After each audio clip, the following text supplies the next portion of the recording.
Les grands patrons, bienvenue dans cette vidéo. Aujourd'hui nous n'allons pas faire cours, mais plutôt nous allons faire TP qui va faire le résumé de tout ce que nous avons déjà vu jusqu'ici. Donc je vous prie réellement de suivre attentivement parce que je vais expliquer pas à pas chaque étape. Donc ici je vais écrire l'exercice. Ici nous allons créer un programme qui consiste à résoudre une équation de second degré comme vous le voyez déjà. Donc ici je vais écrire TP, d'abord que nous commentons d'abord l'exercice, notre objet. Écrire, je vais écrire ici, écrire un programme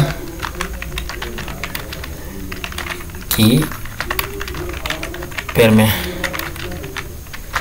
de résoudre les équations de second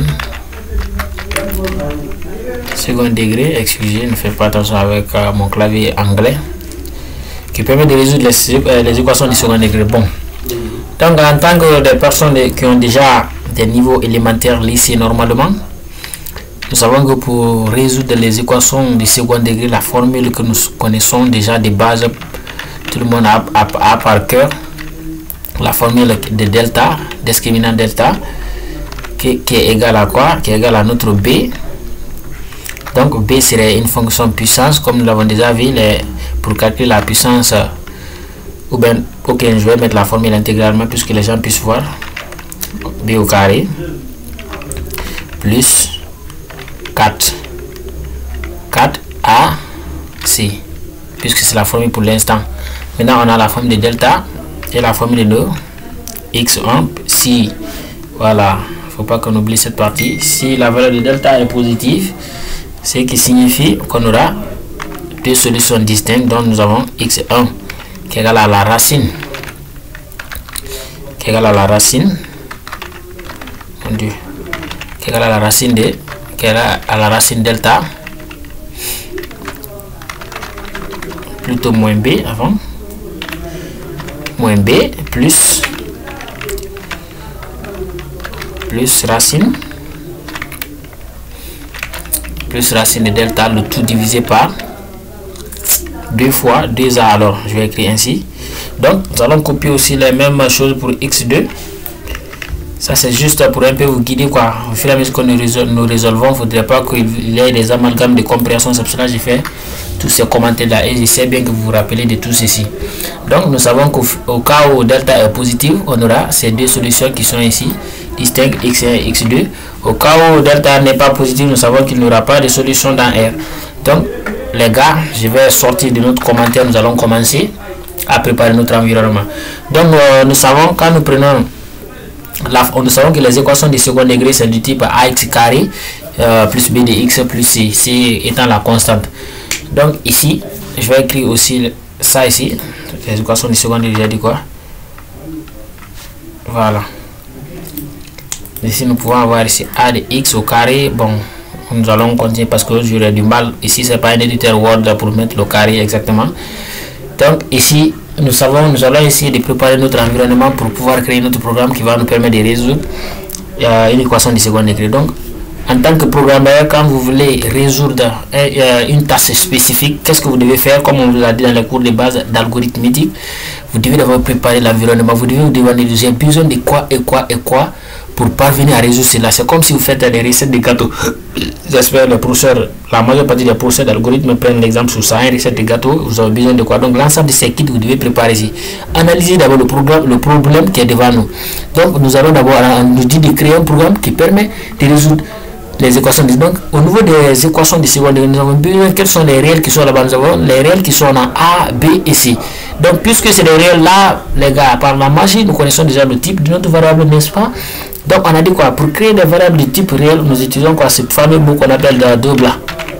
Tout simple, puisque maintenant on a dit quoi? On a dit les équations de second degré, on a comme 3 réels, donc A, virgule, B, virgule et C. Ouais, non? Maintenant là, puisque ce sont des réels, là nous savons aussi que delta aussi serait un réel, parce que nous ne savons pas, nous avons des opérations effectuées sur des réels, donc ça serait un peu ambigu de prendre une variable de type entier comme delta. Donc ici nous allons prendre delta aussi comme réel. Moi je vais écrire intégralement delta comme ça. Donc après aussi nous avons les x et 1 au cas où delta est positif, parce que nous savons delta peut être positif. Donc nous créons x1 et x2. Maintenant, certaines personnes pouvaient créer tout ceci dans des structures qu'on mais moi je préfère les déclarer de façon globale. Donc qu'est-ce qu'on appelle une déclaration globale? On a dit qu'en algo, toute variable qui se trouve à l'intérieur d'une condition est une variable locale. Mais une variable qui n'est pas déclarée au sein d'une condition, tout ce que nous avons déclaré, si nous ne l'avons pas déclaré au sein d'une condition ni au sein d'une fonction, ce sont des variables globales. Ça. Donc, ce qui veut dire que nous aurons accès à toutes ces variables-là n'importe où dans notre programme. Mais si nous déclarons des variables ici, dans des fonctions, dans des conditions, comme nous l'avons vu, une variable déclarée à l'intérieur d'une condition est une variable locale.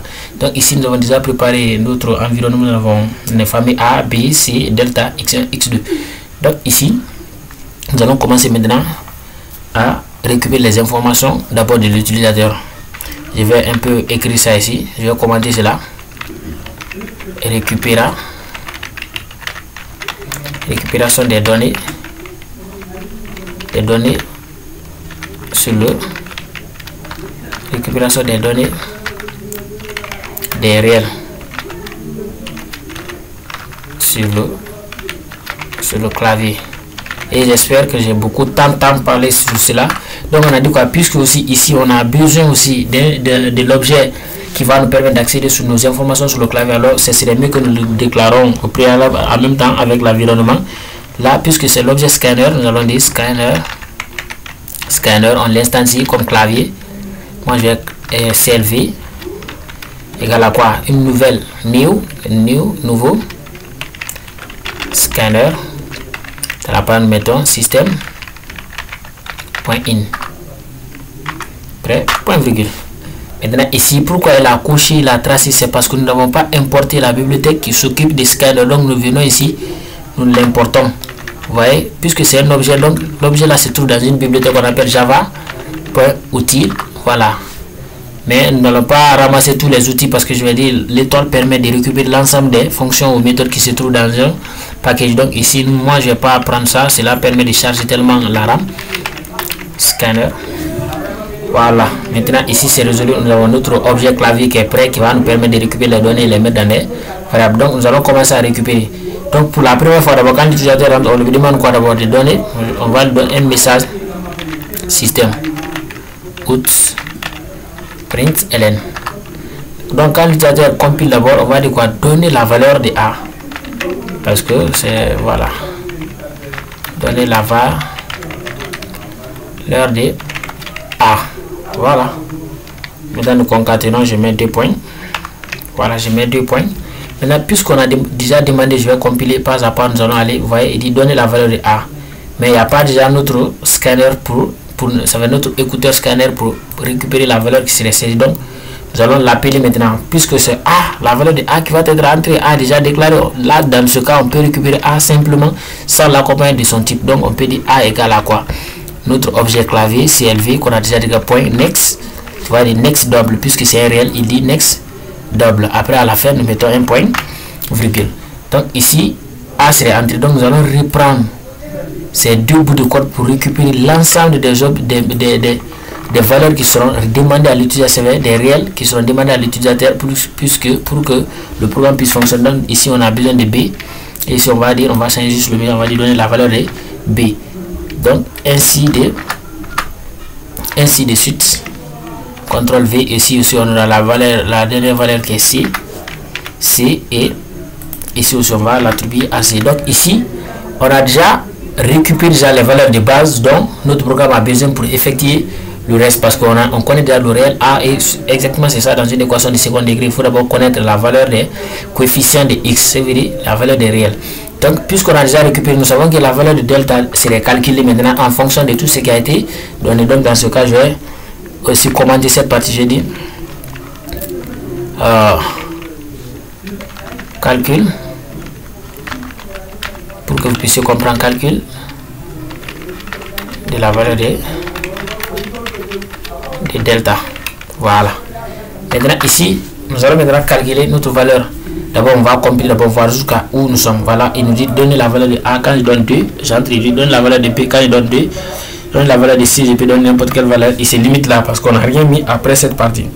Maintenant, notre variable globale delta est là-bas. On va dire quoi? Nous savons que delta est égal quoi? La formule principale, on a dit delta égale à moins b, delta égale à b au carré d'ailleurs. Delta égale à b au carré. Donc on a dit que quelle méthode permet, quelle bibliothèque nous donne la puissance. Et je vous ai parlé dans la vidéo précédente, on a la fonction math qui est déjà importée ici. Donc cette fonction math, on va l'appeler, on va dire, prends math point power. Power veut dire la puissance. Power, j'avais dit que ça prend deux paramètres. La valeur d'abord à élever à la puissance c'est b, non? Mais b et la puissance après la virgule nous donne la puissance. B doit être élevé à quelle puissance? 2 point. Donc on a dit quoi? Delta égale à b au carré, c'est ce qu'on a écrit avec l'instruction math.power b et la puissance devant ici. Donc b à la puissance plus 4, nous savons 4 AC. Donc c'est 4 fois A fois C. Donc puisque nos A et C consorts sont des valeurs qui sont déjà récupérées sur le clavier, n'oubliez pas. Voilà, n'oubliez pas, regardez très bien la formule. A est saisie déjà, C aussi est saisie et B est déjà saisie. Donc c'est juste notre formule delta égale à la B à la puissance 2. La méthode Power permet de prendre en deux paramètres la valeur à élever et la puissance. Maintenant plus 4 fois AC. AC sont des réels qui sont déjà récupérés. Voilà, maintenant c'est notre formule. Donc delta aura ce contenu. Donc dans ce cas, on va dire quoi? On va d'abord dire d'imprimer d'abord delta, la valeur de delta jusqu'ici. On va compiler voir quoi. Système out print ln, on va dire quoi? La valeur. On va afficher un petit message, on va dire la valeur de delta est 2 points. Nous concaténons à delta. Voilà, ici nous allons lancer un programme qui va nous demander d'entrer la valeur de B, de A d'abord. Par exemple, moi je donne 5 à A, je donne 2 à B, je donne par exemple 1 à C. Donc ici il nous dit quoi? La valeur de delta est 24. Exactement, il a déjà appliqué notre formule, donc nous devons attribuer. Donc jusqu'ici, j'espère les amis, ça va très bien. Donc jusqu'ici, maintenant, puisque nous devons maintenant gérer nos x1 et x2, et c'est là maintenant nous allons toucher ce qu'on appelle la notion des conditions, parce que ce sont des conditions que nous devons poser. Nous avons dit au programme, si la valeur de delta est positive, alors faire cela, ou si c'est négatif, alors faire cela. Donc nous devons poser ça dans des conditions, et je vous ai montré, je vous ai parlé des conditions dans les vidéos précédentes. Alors nous allons dire if à l'intérieur, nous allons dire quoi? Si delta, voilà, delta est supérieur d'abord à 0. Si delta est supérieur à 0, nous sortons, nous ouvrons les accolades. C'est à l'intérieur, nous allons écrire les instructions si delta est supérieur à 0. Donc si delta est supérieur à 0, il va calculer et faire sortir nos x, nos solutions distinctes. Dans ce cas, on va dire quoi? Notre variable globale x1 qu'on a déjà déclaré, on va dire quoi? On va dire x1 c'est égal à quoi? Puisque tout le monde sait déjà x1 c'est égal à moins b plus à la racine carrée. Donc la racine carrée, j'avais parlé de la vidéo précédente, c'est l'objet math.sqrt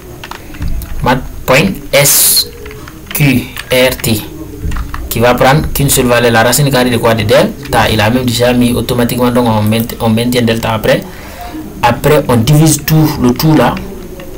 Donc pour diviser le tout, nous devons d'abord la logique, nous devons d'abord appliquer deux parenthèses, double parenthèse quoi, pour qu'il puisse prendre le tout. Il ne faudrait pas qu'il effectue l'opération qu'en un seul endroit, ce serait pas cool les gars. Donc c'est pour cela que j'ai doublé la parenthèse. Maintenant il divise le tout par 2 fois A. Donc après point virgule, la formule est déjà faite. Donc nous allons juste copier-coller ceci pour notre fameux aussi x2 et changer juste le signe comme vous le connaissez déjà. Quel signe nous devons changer à partir de ici b plus. Donc nous allons prendre dans b moins. Donc dans ce cas les deux sont faits, il nous suffit juste de l'afficher.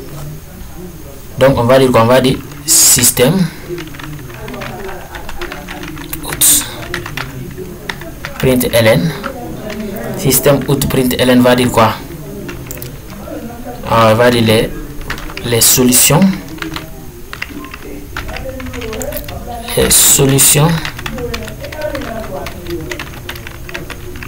de cette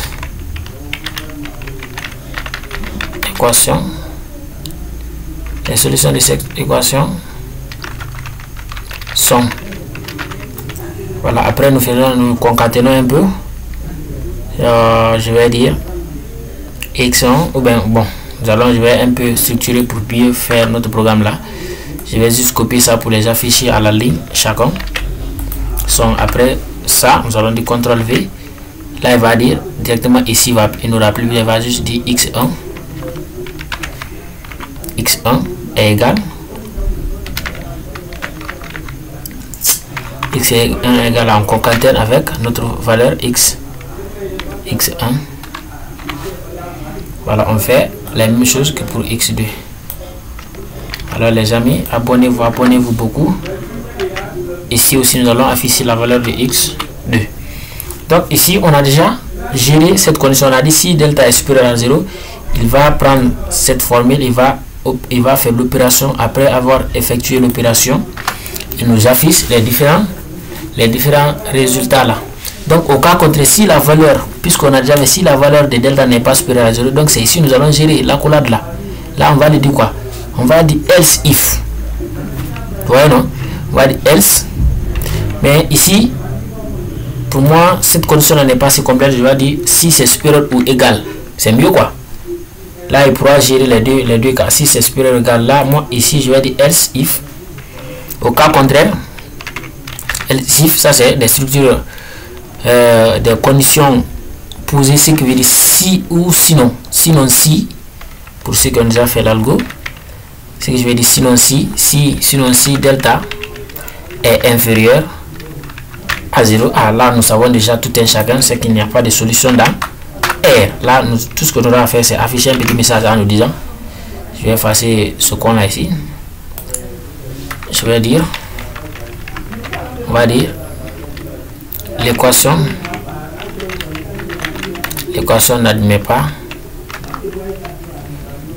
n'admet pas des solutions dans R, car la valeur de delta est négative. Après nous faisons 2 points pour mieux spécifier l'utilisateur. Pour mieux spécifier l'utilisateur, je vais mettre, je vais concaténer avec la valeur de delta. Alors je vais dire delta. Donc ici notre 2 points est mis, notre programme est déjà fini hein, les gars. Ça on vient juste de créer un programme qui permet de résoudre une équation de second degré. Donc nous allons tester tous ensemble. On compile, nous demande quoi? La valeur de A, non? Je donne 2 à A et je donne 5 par exemple à B et je donne par exemple 3 à B. Donc il dit quoi? Que la valeur de delta est 49. Donc puisque delta est positif, il dit les solutions de cette équation sont x1 égale à 2, 0 et x2. Ah bon, j'ai fait une erreur au niveau des messages, désolé. Et x2, je vais recompiler aussi, on va donner des valeurs arbitraires. A va prendre 2, B va prendre 6 et l'autre va prendre 3. Donc ça, donc c'est vrai, juste pour que nous puissions voir cette partie. Il nous dit la valeur de delta ici est positive, x1 égale à 1,74 et quelques, x2 égale à 13 moins 13, ainsi de suite. Donc parce que delta est positif, qu'il est venu exécuter cette partie là, puisque la logique ici est vérifiée. C'est pour cela qu'il est rentré ici, il a fait ce qu'on lui a demandé ici, il a opéré notre formule et il a affiché. Donc nous allons recompiler en donnant des valeurs minima. Je vais donner une grande valeur à A qui est 5 et donner une petite valeur à B qui est 3 et donner 4 aussi à C. Donc ici nous dit quoi? Toujours 81, ça retourne une valeur positive. Donc ici je vais recompiler aussi, puisque B est souvent élevé au carré ici, c'est ce qui fait l'affaire. Je vais dire A égale à 10, B égale à 2 et C égale à 5. Là je sais très bien que ça doit retourner. Il nous dit ici, bon, est-ce que la formule est complète? Parce que j'ai dit delta égale à P au carré plus, non pas plus plutôt, c'est P au carré moins 4AC. Voilà, j'ai complètement oublié cette partie. Voilà, on dit ici on me donne 5, je donne à B2 et je donne à C 4. Donc on compile, vous avez vu, voilà, là il dit la valeur de delta est négative, alors l'équation n'admet pas de solution dans R car la valeur de delta est négative. Donc les amis, j'avais juste fait au départ une erreur dont j'ai pas prêté attention, donc vraiment excusez, mais j'espère quand même la logique, ce que j'essaie de vous faire comprendre dans cette vidéo est déjà bel et bien assimilé. Donc c'était tout pour cette vidéo qui a fait le résumé à peu près de tout ce que nous avons fait dans les vidéos de départ jusqu'ici. Donc merci, n'oubliez pas de vous abonner. C'était tout pour cette vidéo et nous allons continuer à la prochaine sur des notions un peu plus avancées, puisque nous commençons à être de plus en plus mûrs dans la tête. Merci, on se retrouve dans la vidéo prochaine. Ciao.